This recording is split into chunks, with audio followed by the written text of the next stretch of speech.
Halo, saya Fablius Nisentan dari kelas 9 SMP Santo Thomas Hildur dengan nomor absen 6. Pada kesempatan kali ini, saya akan menjelaskan dan juga mempraktekkan bagaimana caranya membuat tape. Lebih spesifiknya lagi yaitu tape singkong. Ini merupakan bentuk dari penilaian tengah semester kolaborasi antara pelajaran IPA, IPS, dan juga Bahasa Indonesia dengan guru pembimbing Ibu Dia dan juga Bapak Naufal. Sebelum kita membuat tape, kita harus mengetahui dulu apa itu tape. Sebagai orang yang tinggal di Pulau Jawa, terlebih lagi pada Provinsi Jawa Barat, pasti kita tidak asing dengan olahan makanan yang dinamakan tape ini. Tapai atau tape adalah kudapan yang dihasilkan dari proses fermentasi bahan pangan berkarbohidrat sebagai substrat oleh ragi.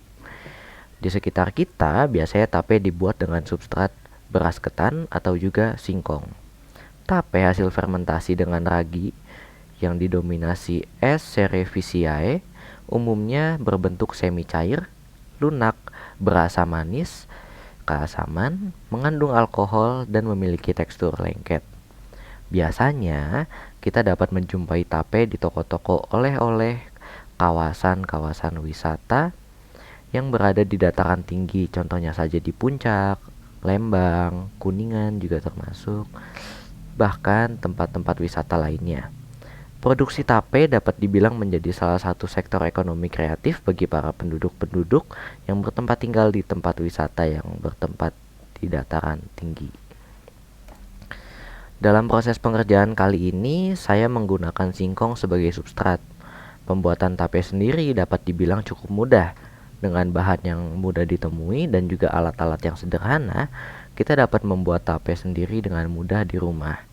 Alat-alat dan bahan yang diperlukan untuk membuat tape antara lain singkong sebagai substratnya, lalu ragi, lalu ada air, tepak makan untuk tempat fermentasi dari singkong yang sudah diberi ragi tersebut, lalu ada wadah untuk mencuci singkong, daun pisang, dan juga alat pengukus.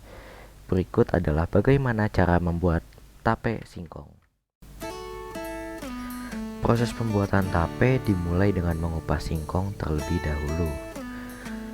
Singkong dikupas agar kulit dan tanah-tanah yang menempel pada kulitnya dapat dipisahkan dengan bagian isi dari singkong yang akan kita gunakan sebagai bahan utama dalam pembuatan tape.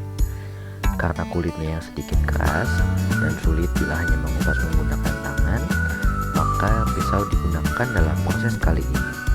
Disarankan untuk berhati-hati pada proses yang satu ini agar tidak ada tangan yang terluka. Setelah dikupas, singkong akan dicuci dan dibersihkan dari akar yang masih menempel terlebih dahulu. Proses ini dilakukan untuk memastikan tidak ada lagi tanah ataupun akar yang masih menempel pada singkong.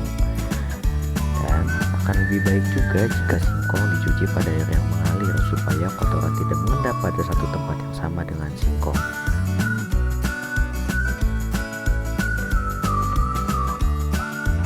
Beranjak ke proses ketiga yaitu pemotongan singkong.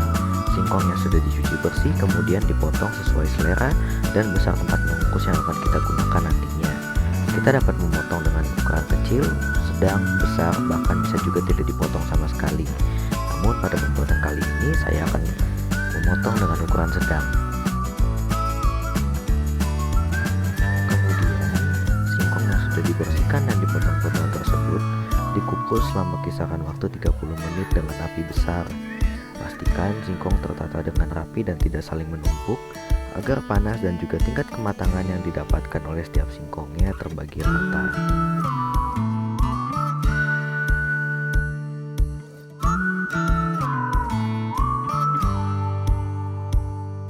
Menuju ke proses terakhir yaitu tahap peragian.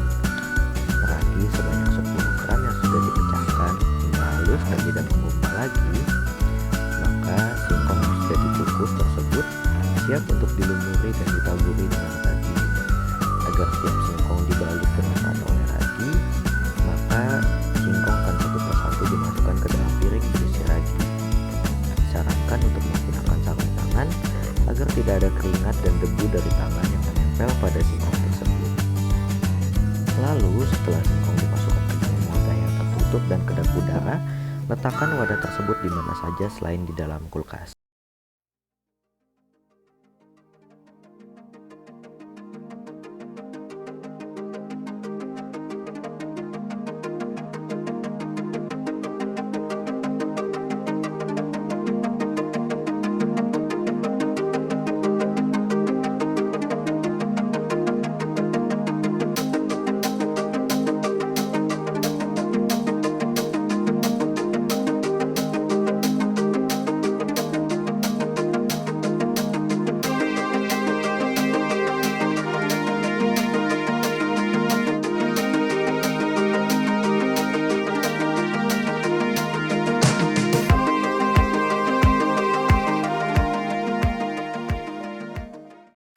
Setelah 3 hari didiamkan pada wadah tanpa dibuka sekalipun, maka tape sudah siap dibuka dan juga dihidangkan.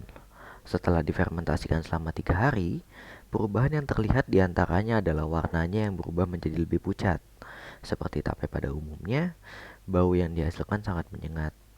Namun meskipun demikian, rasa yang dihasilkan dari proses fermentasi tersebut terasa lezat saat disantap.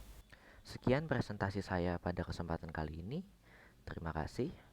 Diharapkan dengan adanya video ini kalian dapat mencoba untuk membuat tape sendiri di rumah. Saya Fablius Vincentan dari kelas 9 dengan nomor absen 6, pamit undur diri.